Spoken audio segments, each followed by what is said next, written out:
Okay, we're gonna do a quick weight comparison of SRAM Eagle Axis Transmission XXSL versus SRAM AXS X01. Okay, we're ready to go. All right, zero the unit here. Okay, go ahead. It's good. Okay. So this is the new one. 47 grams. Old one. 73, grams. 72. All right. Okay, so advantage new. Okay. Derailleur and battery. We'll do derailleur first. 370 with the battery.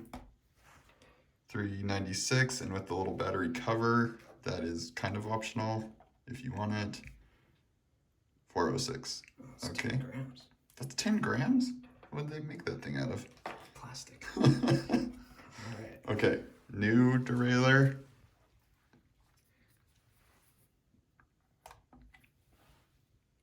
$420 with the battery. 447, but you don't need the cover anymore, and this does include the direct mount hanger, so factor that in. Usually hangers themselves are about 20 grams, so honestly it comes out about even. Yep. This is a little bit heavier, but it has bigger pulley wheels now. Yep. Yeah, bigger pulley wheels, and you have this cage on the outside, which is one of the huge benefits. Like, just this crash cage is honestly one of the coolest parts about this entire drivetrain. Is if you do crash it, like, this is actually really going to protect your drivetrain from, like, your derailleur hanger from bending. It's gonna keep everything intact really nicely. And this is a carbon plate on here, same as there, but you get the bigger pulley wheels, which you can kind of see. Side by side. Yeah. All right. Sweet. Let's move to the crankset. Okay. Okay. So let's go non-drive side first. Non-drive side. Starting with the old first. 273. Okay. New. Remember, this is the wide format, so the axle itself is going to be a little bit longer. A little bit wider. Big difference is carbon crank arm on this one. Yep. So already lighter. 30 grams lighter. And then let's add in let's just do the two parts separate. So we'll do the new XXSL. Call out here is it does have a power meter attached. So if you get the non-power meter version, that will be a lighter because you don't have the electronics inside. But nice thing is that it comes with the little crank arm boot protector, so you won't have to worry about smashing it on the rocks as much. And then another call out here is that our test for the X01 is actually a 175 millimeter crank arm. So. And that is aluminum. So a little bit of an improvement there for the new version. Yep. And no power meter again on this one. No power meter again. So, all right. Okay, let's do the cassette. What the weights were on those? Okay. Okay, new cassette. 346, not bad at all. Okay. And you'll notice too, still one piece. Everything's all one. And the old Eagle cassette, 364. Okay. All right. Not too big of a difference there. Yeah. I mean, understandable. The gearing is similar, just the jumps have changed. Yep. Final thing is chain. This isn't going to be perfect because this one's in a little plastic case, but we'll see how close it is first, and then we'll decide if we want to take it out of the case and get our fingers greasy. 312 on that. And 242. Okay, let's get our fingers greasy. All right, let's do it. Here, let's just set it on top of, just set it on there. I'll wipe it off later. Where's the scissors? Uh-oh, we weren't prepared. They're on top of the printer. Please stand by. Technical difficulties. Is there anything we didn't weigh yet? No.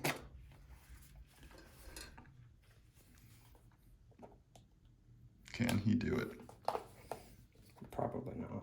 They need to add one of those gum wrapper pull tabs on this. Scissors is not the easiest one to do this with. I'll just say that. I freaking cut my finger off. Well, that's one way to make it lighter. My finger? Yeah, I mean, it's all total weight when you're on the bike. Okay, it's not going to be done.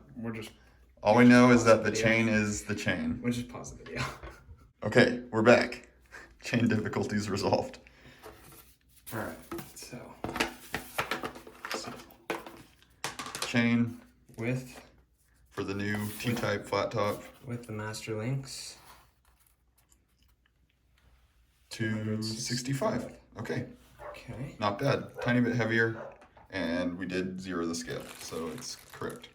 Zero it again. And old chain, back to back, 243. Okay, not too bad. Yeah. Well, that's all the weights and weight comparison of the new SRAM group. And we'll have to come back to you on a ride review once these are installed and actually on the trail. Yeah. Might have to wait a little bit for the snow to dry out though. Mm-hmm. So don't be expecting it tomorrow. Okay, so after adding up all the weights, we did find that the T-type drivetrain is slightly heavier. Really what that boils down to is a couple of things. You get added protection because of the cage that's built into this rear derailleur. The ability to crash and not worry about bending your derailleur and then having your entire drivetrain messed up for the rest of the day and having to try and bend it back, potentially snapping your hanger, all of those things. Really, this is to protect against all of that, and that is a huge, huge benefit. So plus a little bit of weight there, but I think that's weight well. But just barely, because remember on this one you still have to have the connection piece. You do. So that itself, so really the weight is coming out almost equal. Almost equal. But you are getting a power meter, carbon crank arms, yep. And like Sierra just mentioned, the protection yep. on the derailleur. And then the other huge, huge benefit that you get out of this is the whole idea behind the transmission drivetrain is that because this doesn't have as much flex on it, because of the way that it's engineered, the way that the cassette's cut, the way that the chain holds, you in theory, can shift under complete full load while on the mountain and not worry about your drivetrain, which is a huge step up from what they had before. And everyone that's ridden on the road knows usually Shimano has the better shifting on the road, but on the mountain it's the opposite, where SRAM is typically the leader in shifting. Mm-hmm. And this is basically just one step closer to making that shifting experience more precise, less flex. Same with these cadence, these gearing being closer together. You won't get a massive cadence drop or a torque reaction, which means that shifting will be even smoother on the back as well. This is obviously what the marketing says. We have to get it on the trail and see if we can actually tell the difference. Yeah, but ultimately, I think hats off to SRAM coming out with something that's going to compete against Shimano's HG Plus drivetrains that they have on the mountain, and really excited to give it a try out.